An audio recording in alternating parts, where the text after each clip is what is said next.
On the Middle East, since mid-October, there have been at least 106 attacks on U.S. bases, and they're not letting up. So why is Biden letting Iran push us around?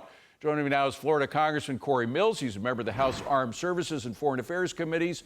Congressman, what we're doing with Iran, it's really beyond appeasement. This is really pure humiliation of the United States by a crew of rich tyrants in Iran. Well, that's exactly right. And if you look back to what was just said by the correspondent Phil, this is all being funded through the allocation of oil exports, something that has increased year after year under the Biden administration. Taking that a step further, the Biden administration is also the ones who actually delisted the Houthis from being a terrorist designation.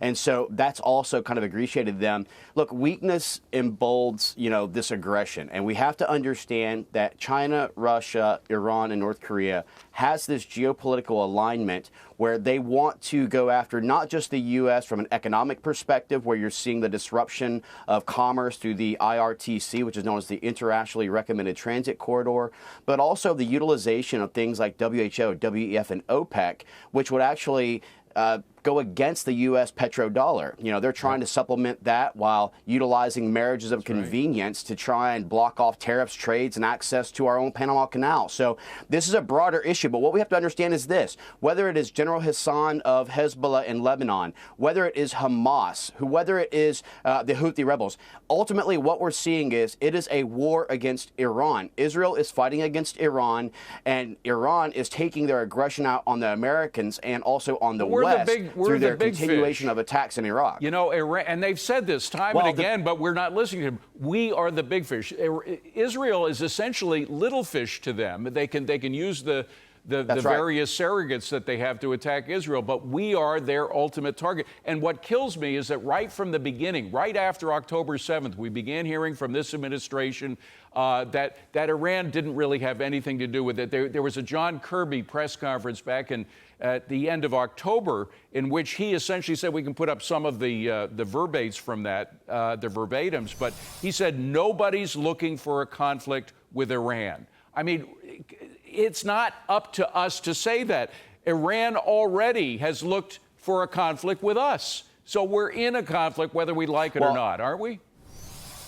And David, let's use your analogy of the big fish, referring to America. Well, our big fish is China. China is the one who is the largest importer of Iranian oil. China is the one who is actually trying to get the U.S. involved into a quagmire multi-year warfare because we had just pulled out of Afghanistan. Even though it was a failed botched withdrawal under the Biden administration, they want to throw us back into this interventionist mindset. So China is utilizing Iran as a proxy. They are utilizing Russia and Ukraine as a proxy. They are utilizing North Korea's active aggression and launching missiles into the Japan Sea as an attraction. They are trying to drain us down economically and also our munitions capabilities so that when they do go after Taiwan, when they do continue to look at their economic warfare, when they go forward with their propaganda misinformation, America has no response and no economic capability to defend it. You know what this is? This is really the same leading from behind stuff that we heard from the Obama administration, which, of course, Biden was a part of. I mean, that's exactly right. And there's another example of that that's hot off the wires, by the way. Well, and Secretary of Defense Gates said,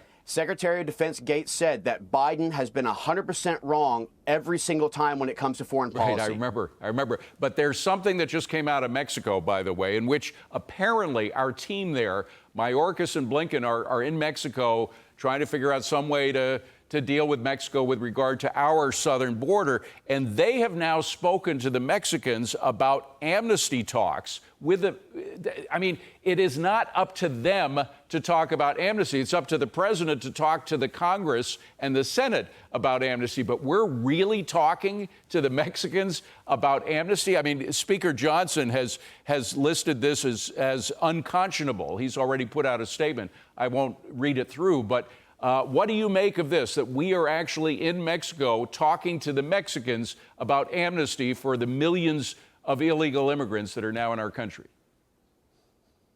Well, again, it's complete weakness by this administration. We continue to get rolled. We're continue to be not respected on the world stage. We need to get back to President Trump's America First agenda, where we had things like Remain in Mexico, where we were actually threatening tariff and trade violations on Mexico to try and ensure that they actually bring their military to the border to stop this. You know, the idea that they're actually looking at amnesty, that they've already allowed millions of people to come across, thousands of lives to be poisoned. This isn't fecklessness or ineptitude. This is treason. And I actually am hoping that we continue to move forward under Speaker Johnson to not only impeach Mayorkas, but impeach Joe Biden and look at the fact that Kamala Harris was the border czar who's done nothing. Our border is the #1 issue in America. It's a human rights, it's a national security, and it is a health crisis that we must address. And the Senate has refused to take up H.R. 2 secure the border. We need to look at enforcing the laws that are on the books and allowing ICE and CBP to do their job. But again, whether it's China, whether it's Iran, whether it's Mexico, whether it's the southern borders,